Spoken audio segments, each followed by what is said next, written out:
go back to give and put it in the comments these individuals information because again they are professional, they are licensed, they have the credentials to give you what you need. I am the resource lady. I'm the person that give you the, just a little bit of information. So if you need something more intense, more impatient, more therapeutic, I'm less intense and they're more intensive. So we both serve the same purpose, right? And if you need their services, I will be more happy to recommend them to you and give you their information. And you can pass that information along. But at this moment, this is the stuff that we talk about here, living in freedom every day, because we talk about what I have overcome and the information that I give you. I give it to you from basically my work experience. By working as a substance abuse counselor, I am a clinician. Again, there's a difference, but they call us clinicians. And we are. I am a clinician at a methadone maintenance program. It's a clinic that deals with opiate addiction, and we provide. We call it medication assisted treatment. Okay, and so I have experience, I have life experience, I have work experience, I have education. So now you know that I ain't no person that just getting on here talking, be talking. Because a lot of times people do get on here and they talk stuff, but they really don't have the idea of what is going on. And sometimes people can give you too much information because they go too deep and stuff, and they go, you're like, where's that coming from? Then they can get too spiritual and stuff, and then it is a spiritual ties to this whole thing too. But I have to touch on the surface where we at for individuals who may not even have the connection of that. They may not have the connection of being, as we say in the rooms of Narcotic Anonymous, being connected to a higher power. They may not have that. They just broken. They're hopeless. They on drugs. They don't know what to do. Their life is a mess. They just, and they don't have that, that they're not there at that step two yet. And so we are here to offer some information to help you to understand what a person is dealing with.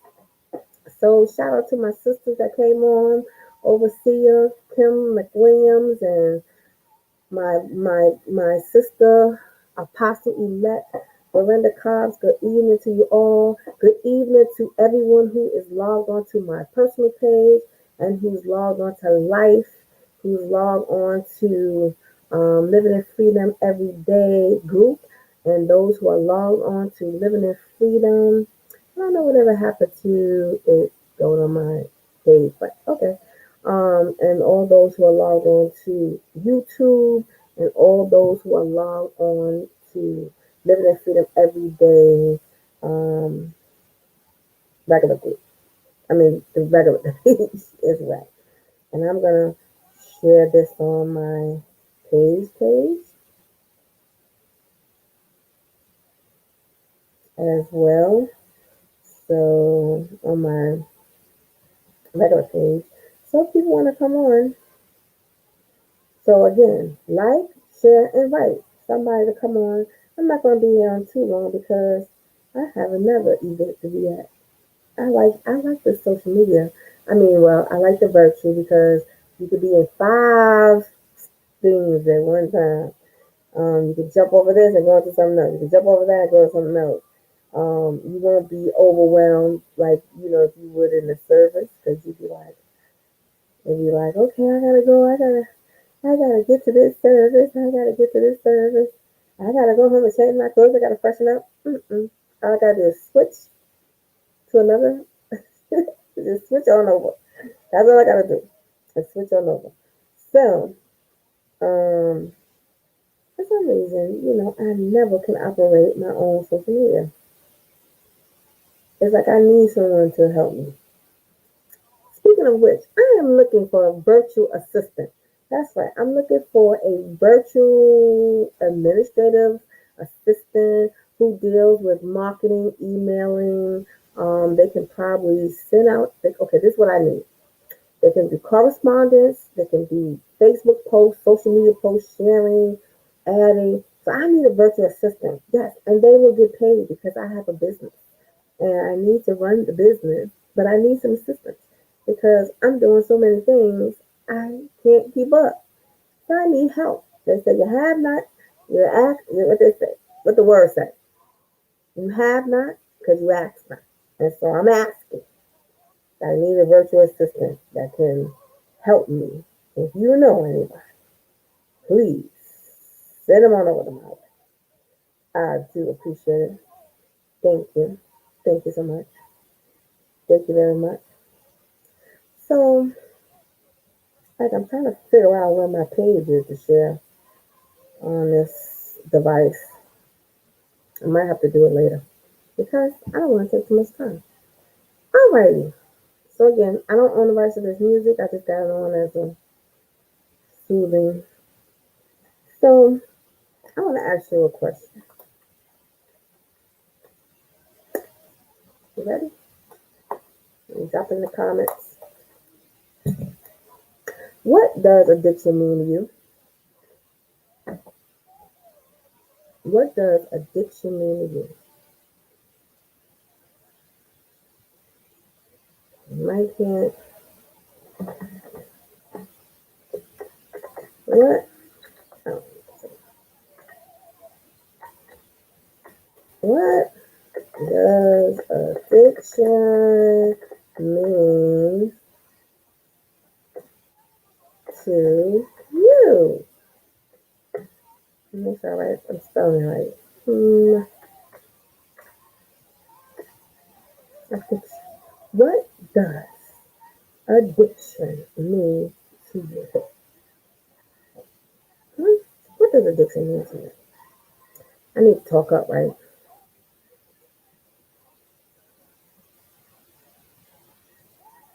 What does addiction mean to you? I'll give you a few minutes to answer that question. Even if you're on YouTube, put it in the comments. What does addiction mean to you? If you can put it in the comments on YouTube. If you can't, I understand. You go back and do it later. If you're on Facebook, put it in a comment. What does addiction mean to you? What do you know about addiction? What is your bias about addiction? Okay? Because this is what I would say. You may be doubtful about whether you know someone who is addicted or an alcoholic. No matter what anyone else say, the answer to this question for yourself, it is important for you to be able to identify patterns of addictive or abusive use of alcohol, other drugs, or compulsive behavior to see whether your views or your biases fits these patterns or the person that you may know who's doing this, right? Okay, so why do you say all this? What does addiction mean to you? Well, because again, a lot of times people sometimes have their biases. They have their own, they call it stigma, in other words, because they look at it as you are an addict, right? They're like, you are addict. You're a fiend. You're a dope fiend. You're a junkie. You're a crackhead. You're a cokehead. You're whatever. You're a meth head, a marijuana head, whatever it is, right? They give you all these labels. They say all these things about you, right?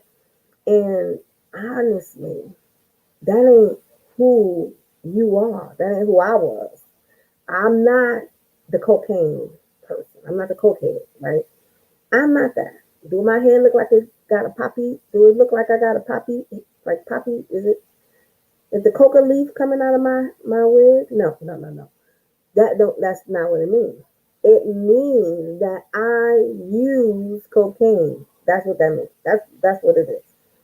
I addiction. What is addiction? What is addiction? I said addiction a long time ago. You might got to go back a few months, maybe in the beginning of this broadcast to see what addiction is. Addiction is something that takes control over you and you lose control to it. That's how it is. It's either one or the other. It either you lose control or it takes control. You have no control. You done lost your ability to control yourself. That's what addiction is.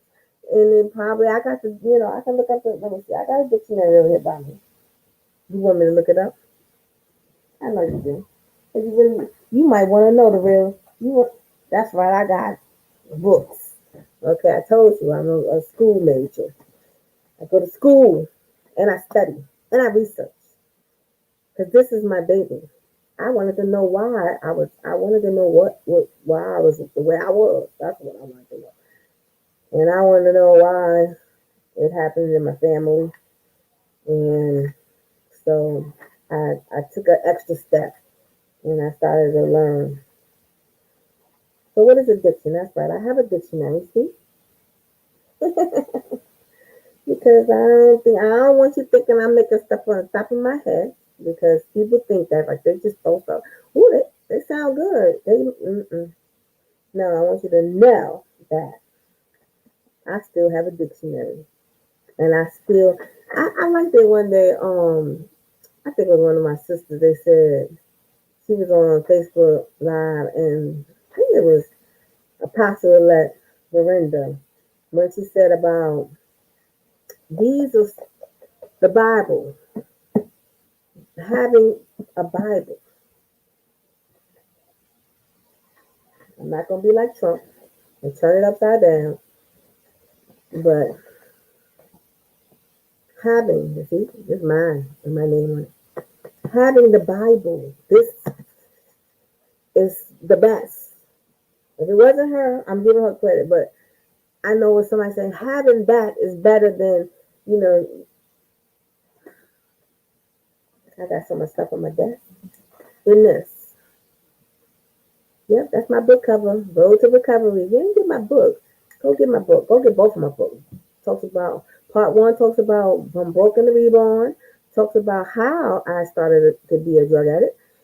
Oh, did I say that's not the right word? How I started using substances. And the road to recovery talks about the process of going through recovery. I don't know. I didn't do my best in that book, but it still gives you a clear idea of how you struggle in recovery, how hard you deal with recovery, and being a born again Christian. Yes. So those two books, get them. They're on Amazon, or I have it personally with me.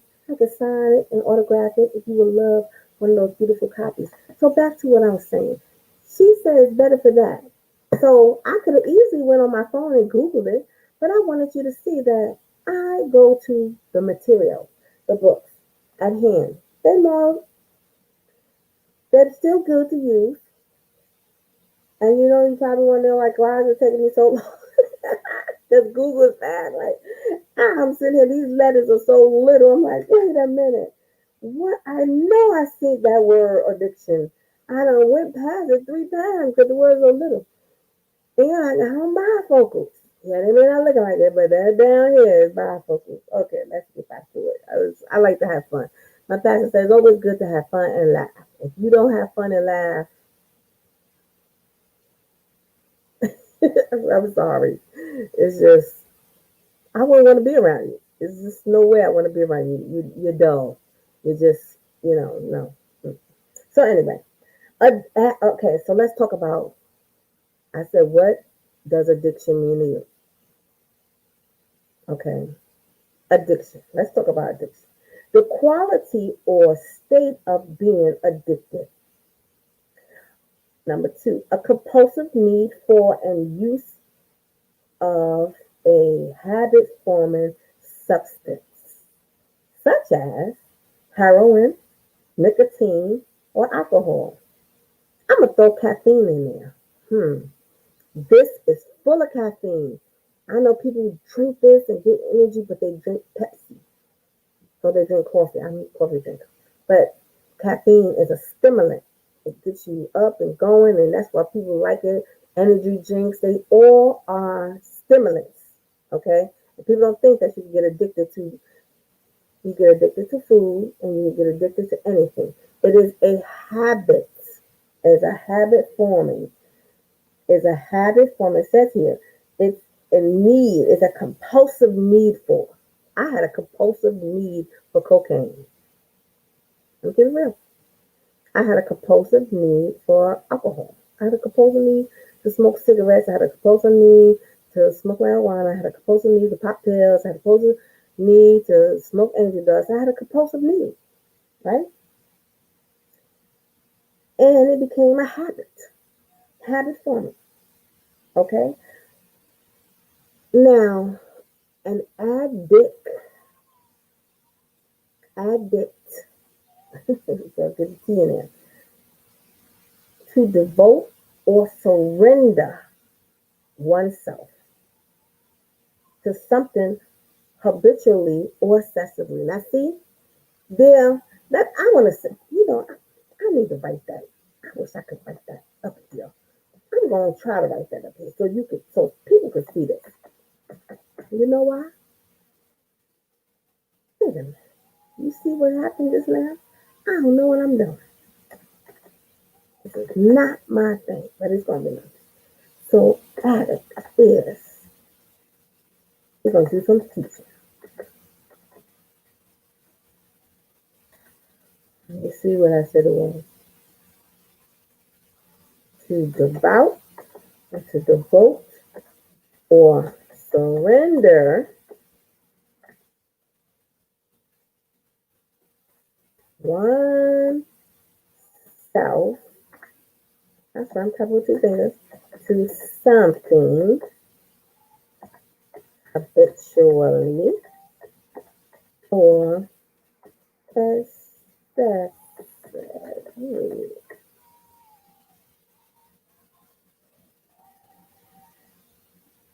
Let me make sure I'm spelling right, because you know what? I got people that be critiquing of spelling. They be like, she spelled that wrong. She said she go to college, didn't she? And she said she go to college and she don't know how to spell it. All right. So that is what an addict is. An addict is to devour or surrender oneself to something habitually or excessively. So when people are calling people addicts, you gotta understand that they're not addicts. They have a behavior that is this. They it's like you surrendered yourself over to the drug, right? You use it excessively because you giving yourself over to it. I told you that when you're using drugs or alcohol, how about let's talk about shopping, okay? Because I know y'all. There's some hair fanatics like myself. Look, I had another addiction. I told y'all. I was honest. I said after the drugs, of course, I had some other habits. So this habit was hair. I bought a lot of hair. I didn't care how much hair it cost. I didn't care what it was. I wanted my hair done.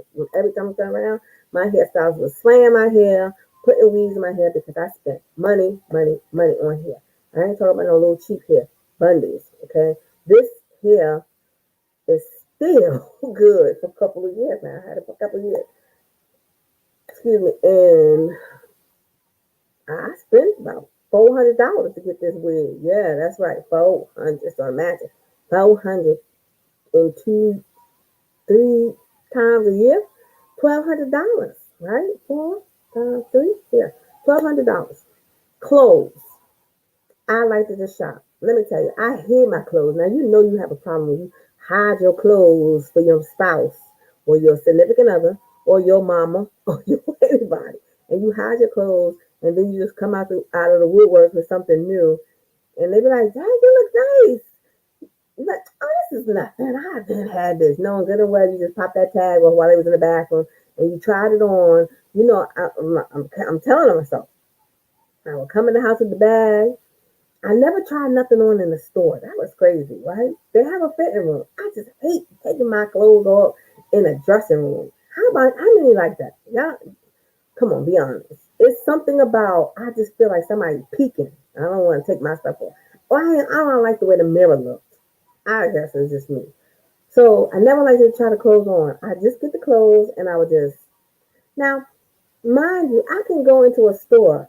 I have that habit still. It's not as bad because I did a 21-day fast and I kind of slowed down.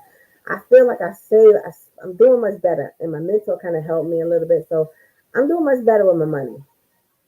I could say that. Let me pat myself on the back. I said, but I still go in the store a little every now and then. So I don't try nothing on. I get what I now. I could go in there and get a shirt. So for example, I'm saying I'm going to the store and I'm like, oh, let me get a shirt. I go in there and I see a shirt. I'm saying I'm gonna get this shirt because I need. I don't need the shirt. I don't need a shirt. I may want the shirt because just so happen I may have looked in my. I love blue, so everything might be blue. But I may need a red because I have something I may, want to wear. But I don't have a red shirt. I may want to wear something with a dress. I don't want to wear that particular blouse. Anyways, excuses, right? So I'll go to get a shirt. But while I'm looking at that shirt, I'm like, oh wow, let me see. And I may be scrolling, and what I see, I might wind up having 5 things now at the register. I only came in there for one. Now I got five. Five. I got a shirt, I got a skirt, I got a pants, I got a blazer. I may have a whole slew of stuff, right? I only came in there for this one red shirt. Now I got a whole five, three, four, five outfits now. And I'm sitting there. Now, mind you, I may go on the clearance rack. Hey, I'm gonna be honest. I get them clearance sales. Let me tell you, because people be passing that stuff by. I don't care what store it is, Macy's, Dillard's, whatever, Newman's. I don't care who it is. Um, they pass that stuff by. But anyway, so I may go on the clearance rack like, oh, well, this only clearance. It's only like $5. I mean, man, by the time she bring up my thing, I'll be like, ah, mm, I just got swipe. Uh, Now I'm figuring I got a big old bag and I'm figuring out how I'm going to get in this house with this bag. No, my spouse, Pastor J. Coleman, is going to be like, I thought you said you ain't had no money. Where did you get that from? And what you doing that? You got enough clothes. You got enough shoes. So here I am. I am going in there and I wait. Now I don't bring the bag in the house. This is my secret. Okay, I'm just y'all know me that. I'm just letting it all out. And now husband's gonna be like, I heard that woman say you been so he'll come in. No, he'll go, I'll come in, he like, that's you? Yeah, that's me. He like, I'm gonna jump in the shower. Okay. I sit down, I hear the water. Okay. I run outside real quick, grab the bag. Okay, let me see. Where we put it at? I throw it in another closet because you have different closets. I throw it in the closet, way in the back, right? And then he comes out the shower. Now I gotta try these clothes on. So how am I get him into our bedroom? So I wait for him to. Yeah, I'm going to the store. Oh, okay. You wanna come in? No. Bring something back. Give him enough time to stay out longer. Go in the other room. Grab the bag. Go in there. Try something on. I'm trying stuff on top of stuff. This, I don't even care if it ain't fitting. Then I gotta be like, okay, no, it ain't gonna fit with the stuff on top of it. So let me take the stuff off. So I'm taking off the stuff and I'm trying the stuff on, right? So now I'm trying the stuff on, and now maybe 3 things don't fit. So I gotta put it in the bag real fast, push the bag back in the closet. The ones that do fit, pop, pop, pop, pop, throw the stuff in the garbage and hang them up in the closet. As though nothing happened. Even with my hair, he'll be like, you want to get your hair done? Nope, this is the same hair. I just straighten it. I'm terrible. But this is what happens when you surrender yourself into something. This is what happens when you become so, oh goodness. I'm just telling you. Look, I don't even know why am I saying this, but this is what happens when you have a habit. So it was just something I switched over. It's like, okay, I don't do the drugs anymore, but here I am with this particular habit. So again, I had to really, how bad was it? It was bad. It was bad because this is what I thought. This is my thoughts. I'm not going to allow, so I would think, can't take this money with me, so I might as well enjoy it, right? That was my thought. And because I used to spend so much money getting high, I'll spend to the last dime to get high. So I figured whatever I'm gonna do, my brain, I'm gonna do it excessively and I'm gonna enjoy it while I'm doing it. Because at the end of the day, I'm I ain't gonna feel no regrets, right? Well, let me tell you, I do. I feel guilty. Right? I gotta lie. That what Pastor, you lying? Yeah, because my husband asked me, and I have to say, I've been had that. And I'm like, I'll be honest. No, I went shopping the other day. So the thing is, I surrendered myself over to this to something habitual and excessive, right? And that's how drugs is. So that is what addiction is to me. Okay, that is what addiction is to me. And so for each, for there's a term tolerance. This is needing to use more of a chemical or do more of a behavior, doing it to a greater extreme to get the same effect on the feelings or feeling less effects if you use or do the same amount. So in other words, my tolerance for shopping or spending excessively went into the same fits in the same category as me using and getting high excessively. I got high excessively. I spent excessively. So it came to the it is so my tolerance is the same. Go through withdrawal. That's the next term. Withdrawal. This means either feeling ill or uncomfortable after stopping use of the chemical or the behavior, or using the chemical or practicing the behavior to relieve or avoid feeling ill or uncomfortable. So I went through withdrawal, shopping withdrawal. Now I went through physical withdrawal and psychological withdrawal from drugs, but now I'm going through the same emotions, same withdrawal from not shopping. So imagine I can't go out and shop. I gotta look at the clothes in my closet and be like, I gotta wear that. I can't buy nothing else. Or I gotta say, or I say, or I say, I ain't gonna wear that this year. I don't know. It just bothers me. So when I look at my closet, I be like, I don't wear all of that. I don't want to wear that. I want something new. So it's a new year, right? 2021. I'm like, that I have to wear what I got. And unfortunately, so when today came and it was like pearls and chucks, I was like, oh, I got some chucks. Did I want to go buy a new pair? Yeah, I did. I wanted to go buy a new pair because I really wanted to buy a white pair, a pink pair, a black pair because I wanted to wear with my other. But I said I love blue, so it went perfectly. So it didn't bother me none. So I was like, and I don't wear them that much, so it's practically still new. So what's the purpose of going buy another pair of chucks when I had these, which I know that maybe by the summer I'm gonna have another pair, but do I need it? Is the question. I don't need it. I like what my mentor said. She said, you buy what you want and beg for what you need. When she told me that in my mentorship program, she said, as a culture, this is our mentality. And she said, people buy what they want and beg for what they need. And I couldn't understand that, but she was talking about it in the terms of slavery and the mentality of that era. And when I put it to what I have done, is the same.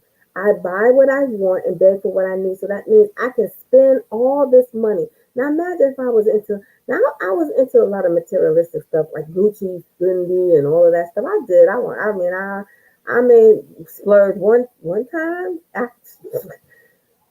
I'd rather pay $1,000 for some hair than I pay $1,000 to carry a pocketbook on my shoulder. I'm sorry. It's okay. I was just having a good time, but I'm being honest. I am not paying $1,000 for a pocketbook. And if I get a pen mark in there, I'm gonna be pissed, right? That's not the right word. I'm gonna be upset with that. I'm like, I got a pen mark in there. I paid $1,500 for this. But if I paid $1,500 for my hair now, I'm going to. You ain't gonna tell me nothing. I'm gonna be a diva all day long. I'm gonna be swinging it. It's gonna be all the way down to my butt, down here to my back, down to like 25 inches, 30. And I'm gonna be swinging it. Don't touch my hair. I prefer that to have a pocketbook or so my preference is different, right? But my behavior is still the same. And so when she said that, it's like, okay, so if I paid $1,500 for the pocketbook, and here I am, I'm gonna take my paper, I got a $600 phone bill or electric bill, for example, or whatever, a car payment. I'm gonna put that on the back end or my rent, and I want to be like Jones or Mike, and I went out there and bought something because I'm trying to hang out and be like them. Go on a trip. Better yet, now I'm not gonna say I might get in trouble, as my pastor would say. I might get in trouble, but I don't care. I'm gonna say it anyway. You spend the money on that um money line. Write that check for $1,000 and watch God do it. And you say, I need God to do something. Let me write this $1,000, but I know I gotta pay my rent. But He said if I write it, I'm gonna get it right back. So and you give that $1,000, but that's a different story. But so you use that same mentality because you like, well, if I just, I'm gonna get it right back. I'm gonna just, I know I'm gonna get it back. And you go and spend it, right? Now you don't get it right back. Your rent is due. Guess what you're gonna be doing? You be calling people, hey, by the way, you got 50, you got 100. Oh man, I spent this. I did it. I'm talking about me. I ain't talking about nobody else. I shouldn't have went shopping. Or no matter of fact, I shouldn't have used the drugs. So I knew I had to pay my bills, and here I am spending it up, and I'm like, dang, now I gotta see how I'm gonna get this extra 100, two, three, four, $500. So I really understood what you. I really understood it when it was said to me: buy what you want and you beg for what you need. So let that soak in. So anyway, loss of control. This means you use, drink, or practice an addictive behavior for longer or greater quantity than you intended. That was me. I started at the age of 8. Now, this is really I'm gonna really be doing some stuff, and really be transparent and really doing some stuff because February 1st, I will be celebrating 26 years of abstinence. But this is the time, this month in 1995, 96. But this is the time that it led up to this was number two overdose. On number two overdose in the month of January.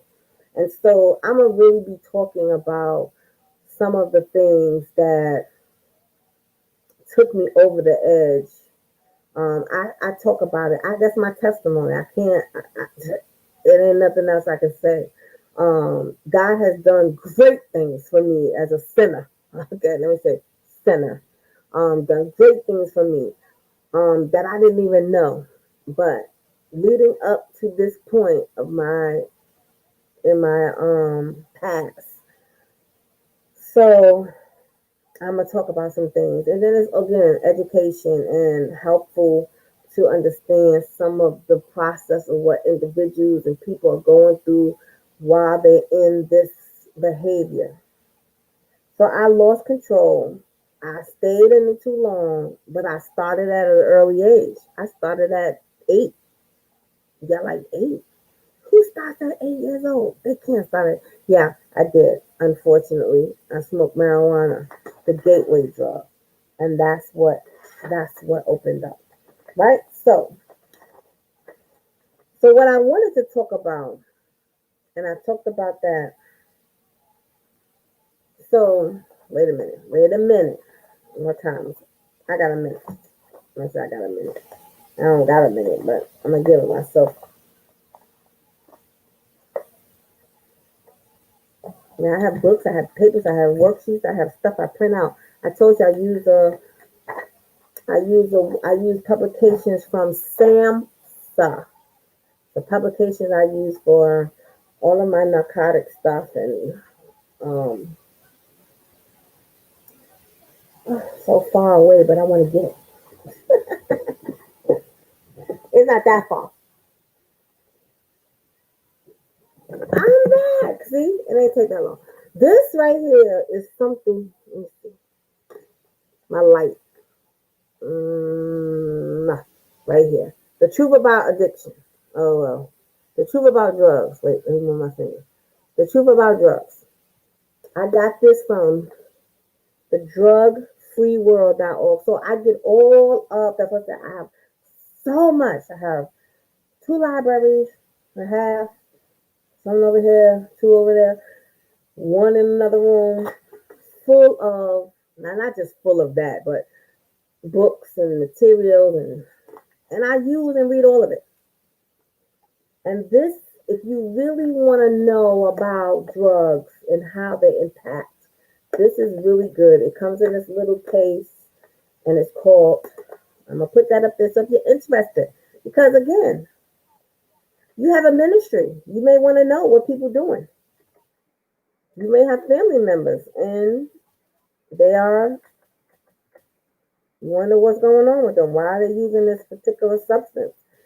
This is for educational. The Bible tells us that the people perish for the lack of knowledge. Now, some things may be just not for you, but other times,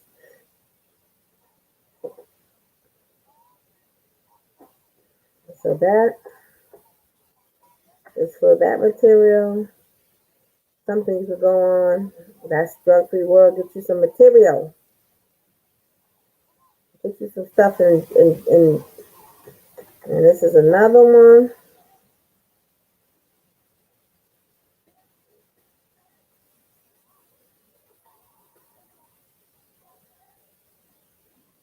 SAMHSA.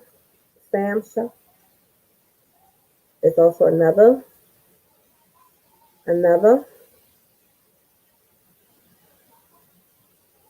I should get it so I can stroll and I'm gonna write it all together.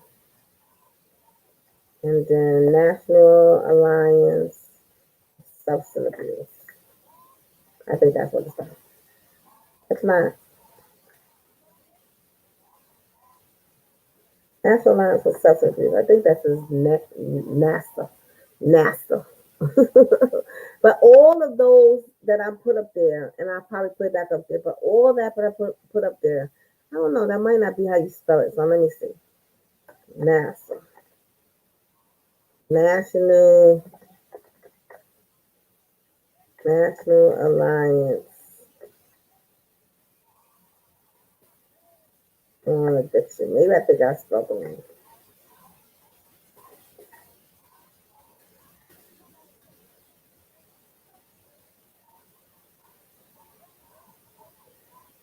I did. I spelled it wrong. It's NAMI.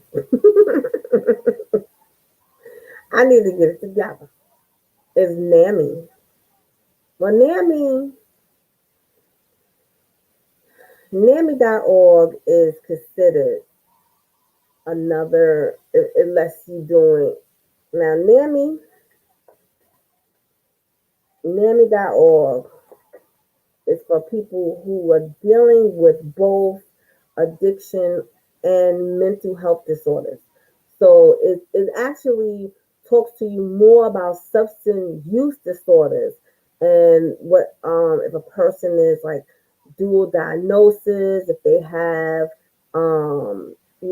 they have other mental illness and substance abuse. So now you have two areas that you can talk about. This is what co-occurring disorders is because a lot of times people do not want to deal with both, they look at it like, well, the person has the mental illness and they don't have substance abuse, but there's substance abuse disorders. There's substance use disorders. That's what they call substance use disorders. Now you want to know what are substance use disorders? What is that meaning? Where is it coming from? What is that about? Well, it's about marijuana is considered a substance use disorder. You're like, what? Marijuana? Yeah, according to the DSM-5. What is that? The DSM-5. What is the DSM-5 you're talking about? What is all these terms? DSM-5 is a diagnostic and statistical manual of mental disorders, the fifth edition. And what that does is that gives you some of the indicators. It's basically what the mental psychiatrists, therapists, psychologists, they all use it to give diagnosis that has that talks about symptoms and descriptions and the criteria for diagnosing mental disorders. So this is the book that we call it the psychiatrist or the psychological Bible. Is a manual that we use to give us what we need in case that we need to talk about someone and we need to know why are they doing what they're doing. And so we refer to this. So yes, in it has substance abuse disorders, and it talks a lot about different disorders, talks a lot about different substances, it talks a lot about different things. And so these is the books, like I said, I don't have that book. That book is over there, but I don't have five. I have four, which I use. I need to get five. I've been procrastinating. Maybe that'd be my next thing. But you could just now everything that you can do is you could go online and do that too. So, with that being said, so this is all the material. This is all the stuff. This is all the information I get. I told you I do a lot of research. I do a lot. So I'm not just coming out with anything. I'll just give you. This is what I refer to. These are the things that I use to talk about. Again, life experience is the best. But if you don't read about it and get your statistics and your statistics, your research, your studies, and see, and know that they're still out on this stuff.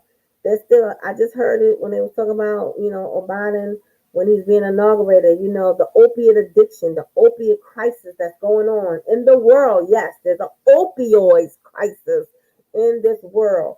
And they're hoping that that will be something that will be addressed in this presidency. And so, but what could we do in our communities to help address some of this stuff? Because guess what? We already know that. I liked it to watch that show. Boys in the Hood. Lawrence Fishburne said, "Now we ain't got no ships. We can't bring. Now why they got this? We ain't bringing no manufacturing these drugs, and they ain't coming. Yeah, they coming through the border. We already know. I mean, if you don't know, you that naive to know that they ain't sneaking drugs through this border. Yeah, they are sneaking drugs over here. That's how they getting into our community. That's how they getting in. And now they want to put."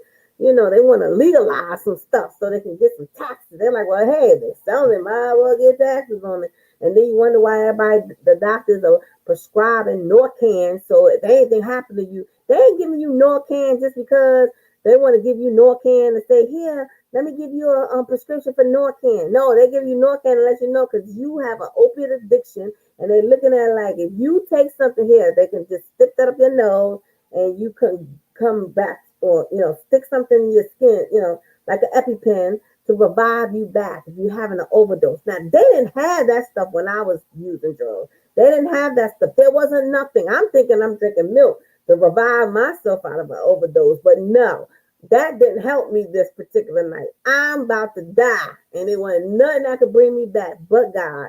And I thank Him tonight. And I know this ain't the platform for, but I don't care. I thank Him at every platform that I use to tell my story because it was only by the grace of God that I'm here today. And again, celebrating 26 years ain't easy. No, sirree. I'm still dealing with a lot of stuff and a lot of residue from my addiction behaviors. And so Those are some terminologies that I gave you, and those are some things that you can talk about, and those are some websites you can go on. You can look up the information so you can understand what addiction and substance abuse and what substance abuse disorders are and what it's all about. What is it all about? Um, how do people get to where they go? And then again, the truth about drugs also talk to you about all, I mean, look at this, how, I mean, colorful booklets. Yeah, there's a lot of them. There's a lot. It gives you about the drugs, the truth about drugs. This one. It gives you the truth about marijuana. It gives you the truth about alcohol. You probably didn't know. Ecstasy, cocaine, which was my drug of choice. Well, so was marijuana and so was the other two. Never did crack, but it also gives you about crack. I never did crystal meth, inhalants. Never did inhalants. Never did heroin. I did LSD. Yeah, I was tripping. Prescription drugs. Now we already know. I ain't do the. I did prescription drugs. What I'm talking about. Oh no, wait. No, the prescription drugs is more of the downers and some other stuff. We'll talk about the difference between the prescription drugs because people think prescription drugs is considered opiates and Percocets and all that. No, there's two different drugs, baby. Um, the painkillers is what it really is. Painkillers, that's different. Prescription drugs is more like depressants and stimulants, like ADHD medication. You didn't know people get high for ADHD medicine? Oh yeah, they get high. They get high off of other people's ADHD medicine, and they also get high off of other people's antidepressants. Oh, you ain't know. You let somebody have some what's that one Wellbutrin or some um um Zoloft. Yeah, they gonna get high for that. So that's the difference between those two. And painkillers, of course, we know are our painkillers. Painkillers. You know what painkillers are. Don't act like you don't know. We ain't talking about no Tylenol. We talk about oxycodone and hydrocodone and those and Demerol and all that. That's painkillers. And that's in this pamphlet. That's what you gotta understand. And then also Ritalin abuse. That's right. People who take Ritalin. Yeah, the truth about Ritalin. You like, what about it? Yeah, there's some parents that used to take. I used to work with some parents who used to take their kids Ritalin. Huh. You will be surprised. And then we have our number one, and it is a killer, synthetic drugs. You're like, what is synthetic drugs? What kind of drugs is that? I ain't never even had no drugs that's synthetic. Well, the synthetic drugs is what they call synthetic marijuana that they sell down there in that store. I don't know down here in this store, but they sell it in the store and it's synthetic. And I know, I think I heard somebody who took that drug and they wound up taking it and almost killed somebody. So you got that type of drug that's it's like marijuana. It's not really marijuana and it's made of some other kind of spice or some other kind of it's not they call it it's like false advertisement as it's a safe drug you can use it but it's more like they call it the spice the synthetic drugs of spice. So this is what this pamphlet gives you, this box. See, that was in a box that I just showed you. All of these is in that box that I just showed you about the truth about drugs. And so um it's a wealth of information. There's a wealth of information in it. And if you really want to know about it and you really want to be on top of it, because again, the inhalants, you don't even realize that an inhalant is not just something people snip up their nose, but it's also something that kids can do. They get addicted to, guess what? You know what that is? Hand sanitizer. Guess what's in hand sanitizer? In hand sanitizer, there is 70% alcohol. Not alcohol. Now they'll think this is something, the alcohol, not the alcohol, even though we know that's the alcohol. But they will drink this because they get drunk. A real person who is addicted to alcohol, that's what they'll do. They'll get drunk. Okay, so I'm about to get off my time. So I wanted to talk about one more thing before we go, and that's contemplation. Now I said all of that to get to the way I'm going right now. Because we talked about last week, just a refresher, pre-contemplation stage. That means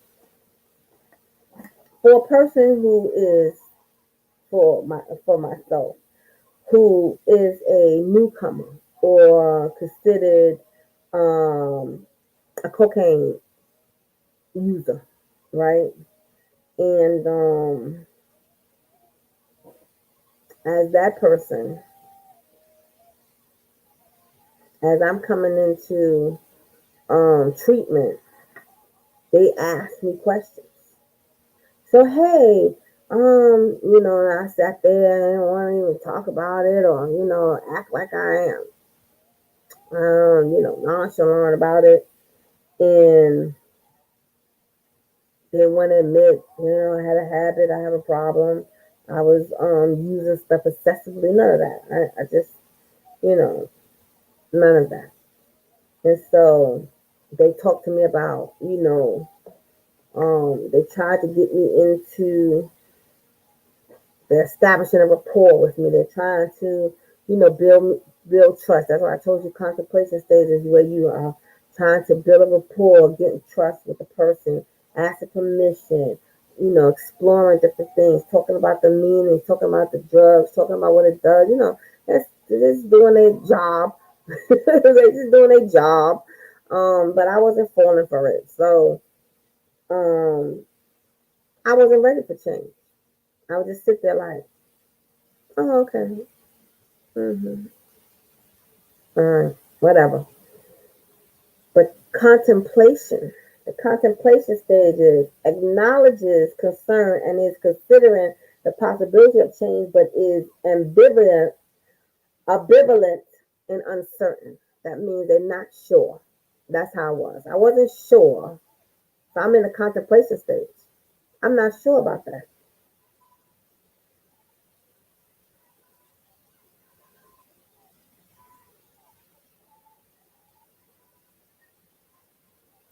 Ooh, I got a lot of comments, Lord, but I don't know who their name is. They just said Facebook user. Okay, so I can't tell me.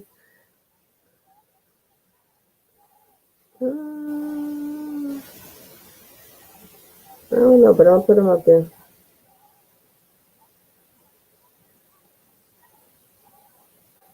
I can't see their name, unfortunately, but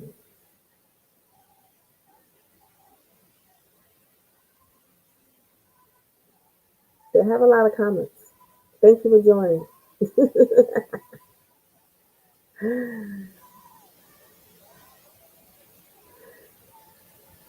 So, I was just looking at the comments. There's a lot.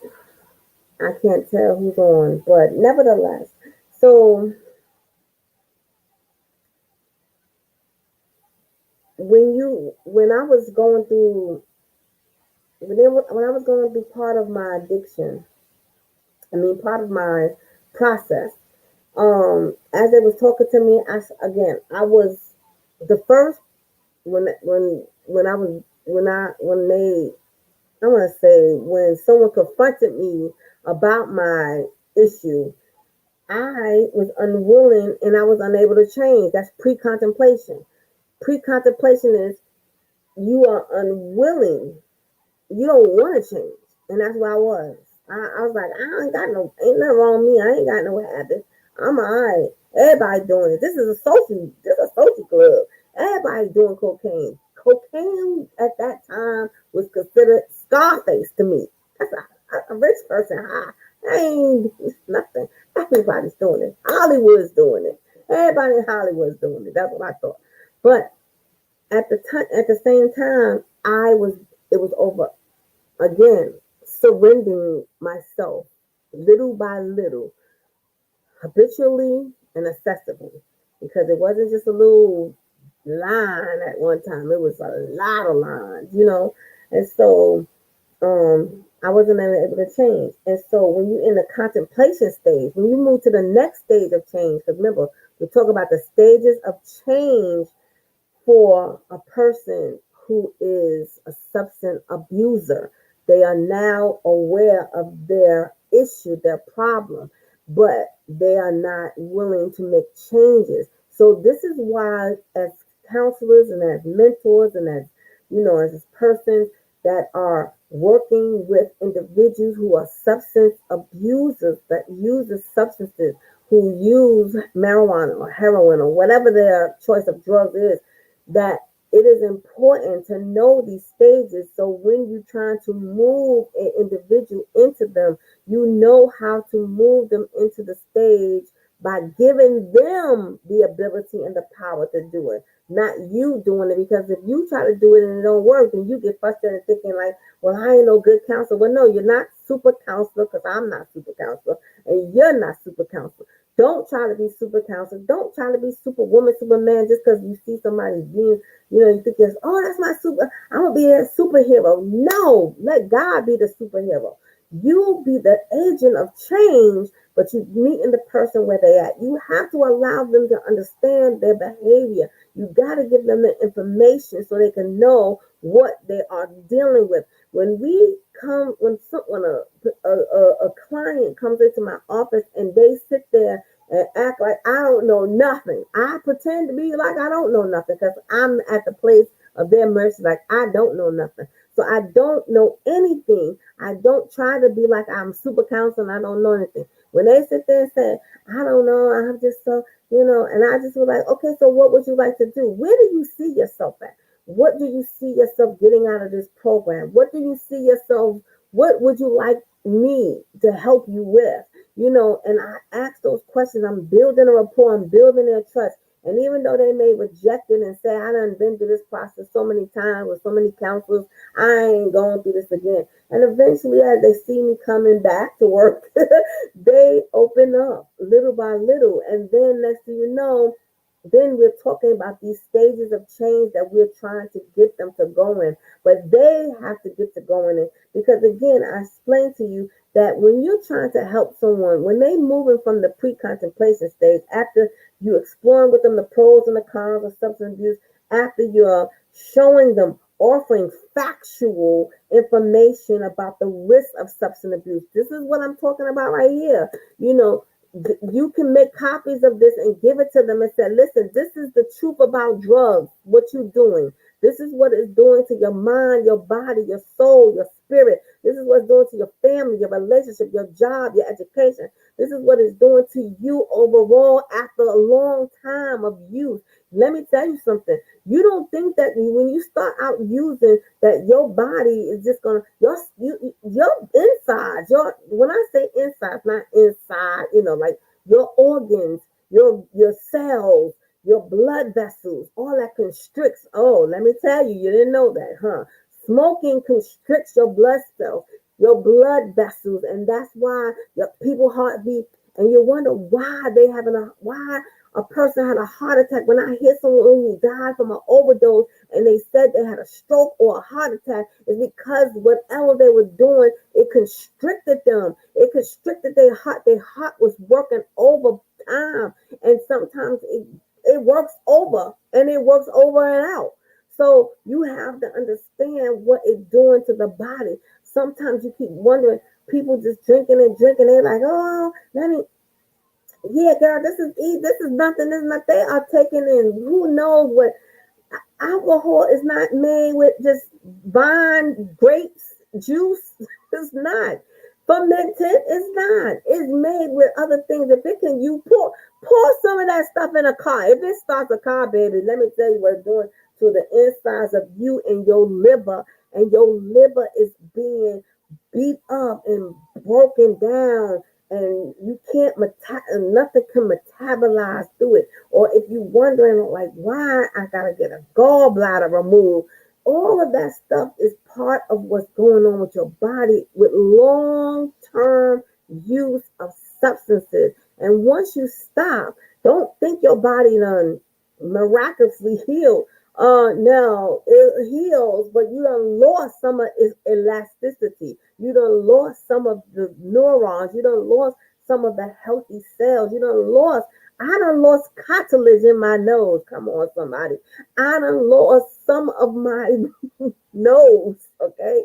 And that's not funny, but that's what happens with the long term use. 25 years, and now 25 years later, there is a hole in my nose, and I know, and the ENT know. They're like, hey, it's not cancer. It ain't nothing that it ain't like, okay, I did it because of nose spray. They're not stupid. But when you getting a person into the contemplation stages, they acknowledge there's a possibility to change, but they're uncertain about it. I was uncertain because I'm like, hold up, I live in the projects, and I grew up with people, and they're gonna be looking at me like, what, you don't get high no more, you don't drink, you don't smoke, you don't do nothing. How that's gonna work? And I had to think about that. Like, do I really want to give that up right now? Or should I give that up right now? Or maybe I won't. But nevertheless, it was not. So where we have to help this person get to, we have to give them, it's called help a person, help the person tip the decisional balance scales towards change by eliciting and weighing pros and cons. So that means you're telling them a little bit. Now you was exploring in pre-contemplation. Now you're eliciting. That means you're really giving them the information about the pros and cons of the substance abuse use and change. Now you was giving them the information of the risk of the behaviors, but now you're giving them the idea about how it will look on them if they would go into the stages of change and what will happen to them. Maybe they want to go back to school, but they couldn't go back to school for the simple fact that they've been using it so long and they don't know how to get back to normalcy. They might have dropped out. They could have been working. They could have been a CEO. And I'm telling you, there's CEOs that came down low. They could have been somebody really prominent, or could have been like a writer or author, or I don't know what could have been their story, but they have fallen off the wagon and now they have trouble getting back up. And here you come, not the super counselor, but the agent of change, coming in to meeting them where they at and showing them a better way and helping them understand what it is what the addiction is and how they got there. That's what you're telling them. Asking them questions. We call it motivation interviewing skills, to ask them the questions of how they got there, and let it go on them so they can see it for themselves and get the information for themselves, factual information about the truth on what is going on with themselves. And once they have it, sometimes you might have to help them articulate it a little bit. We got to meet them on the level they are. Now, they're college students and great CEOs, but when you start using drugs, you are addicted. You don't have that ability to think and process. You're like, I know 2 + 2 is 4, but somewhere down the line, I forgot, because your brain is now being, I want to say, burnt. I want to say is starting to deplete your memory, your cognitive ability to function and think. Your judgment is off. All of that is gone. I don't care what kind of degree you got. I don't care if you got MD behind your name. When drugs get to you, all of that's out the window. And now you're sitting there trying to figure everything out. And you're the agent of change, trying to bring them back to their place so they can understand for themselves, wow, I can get better. There's a better way.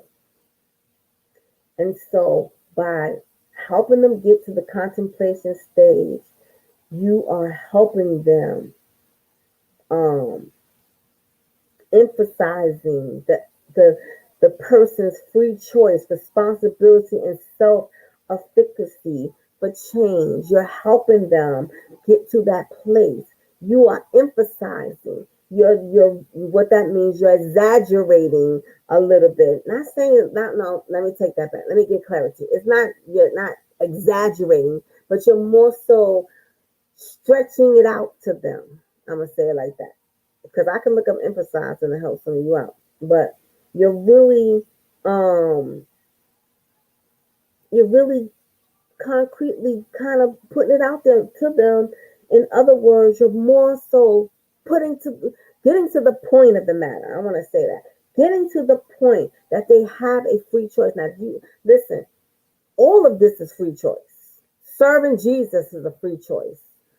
Believing in God is a free choice. Believing in whatever religion you choose is a free choice. It ain't nobody twisting you on and say you got to be a Christian, and nobody twist you on and say you got to be a Muslim. No, it's all free choice, free will. You have ability to make your own decision, and whatever the outcome is, that is up to you and on you. It ain't on nobody else. Okay, that's my problem. I have when I got into my own mess. It wasn't nobody's problem or choice. It was Monique's. It was mine. It wasn't nobody else's. And I had to admit that. Well, I had to get to the place to admit that. And once I did, then I admitted it. So you're giving them the opportunity to understand it, to be responsible, take some responsibility for themselves, and you are helping them become self-efficient to make the changes. Now, yes, you're gonna look not super counselor, but the agent of change who's going to give them the skills to get to the place that they need to make the change. And then lastly, you're going to examine that person's personal values in relation to change. What do they know? What, put it like this. They've been in this situation for so long. Do they know what normalcy is? Let me tell you. I was in my addiction for so long. I didn't know that I really had a I really have a sense of humor. I really have a sense of humor. It wasn't like that when I was using. I thought the drugs was giving me the ability to have a sense of humor until I realized like I do have a sense of humor. I am funny. I mean, people ain't laughing at me anymore. Is that what they say? They laughing with me, right? Okay. So you're helping them understand that so they can get to some normalcy in their lives. How, how, what was you good at? You know, wasn't you, what, did you used to do hair? Wait a minute, didn't you tell me that you enjoyed, stamp collecting? Whatever they was good at, let them understand it. Let them get back to some normalcy. What was their normal routine? Didn't you say you liked it to, go on Saturdays to the park with the kids and just relax, at the where the water is, and you spread out a blanket and you just set your book and give them some ability to know what that is and show them how to get to that place. Remember when you said you got to put it back on them. Remember when you said that you liked it to do, especially if you are really paying attention to what they say. Now, listen, you can't remember all up here all the time. Now, I know I'm not going to say that. I'm not the type of learner. I have to write it down. So, as a counselor, I do write stuff down. I ask them some questions and I say, excuse me, I just need to jot this down so I can remember what you're saying because I don't want to go back and put words in your mouth. And so that way, when I'm talking to them, I'm having the ability to share with them what it is that I'm saying. I mean, what it is that they're saying and letting them know that I have heard you and I understand what you are saying. And so this is why it's very important for us to do what we do. Well, it's important for me to do what I do because, again, it helps me. Because let me tell you something. This still is my recovery process. Now, when I say recovery process, I'm not saying I want to get high anymore. I'm not saying that I made it either. But I'm saying that I'm still in the process of learning, and the more I learn, because let me tell you, every time research is always something new. Just like they study this virus, COVID, they still studying what addiction does. They still studying what drugs. As I told you, I didn't even realize synthetic drugs. I didn't realize some of the stuff that I showed you in this little book. This right here, Truth About Drugs. This is a lot of information in here. I mean, stuff that I didn't. I said, wow, I didn't even know. I mean, people sniff. People go under go in their cabinet with their cleaning products and get high from that. There's things that I still not aware of, but it is out here and it's happening. I mean, like I said, I work in a place and I'd be amazed at the stuff that I hear. I'd be like, wow, much different from the 1980s and 70s. And well, I was born in 70, well, 1980 and 90, much different. So that is all I have for you tonight. Um, I just pray that this is very helpful to somebody. If it ain't helpful for you, pass this along. Again, share, like, and invite someone to come on next Wednesday if it's the Lord's will. Because I am going, listen, next month we're going to have a celebration on live. I'm going to have some balloons and I'm going to have, maybe a speaker. I'm going to invite somebody to come on and speak. And celebrate with me 26 years. That's right. I'm excited because I'm alive today because of the grace of God. I'm alive today because I made a choice when I was in my overdose that I want to live and I want to get off of drugs. And so I was grateful that God heard my prayer and he came to my rescue. And so I'm grateful to celebrate these 26 years. If the Lord say the same, and I am still praying for those who are sick and suffering in the disease of addiction, who's still out there in the streets, who's still out there in the homes, who may be in the hospital right now, who may be in a unconscious state of mind because of addiction. I'm praying for them that they will be set free, that they will be delivered, and that they will be healed, and that God will come in and give them a second chance or another chance in life, and that they will do something with that opportunity to live and not die. So I thank you so much for joining. I am so grateful for you all. Again, we are celebrating our pearls and chucks, because I have on my chucks and our pearls, and we are so grateful for the move that God is doing in the land, that we have our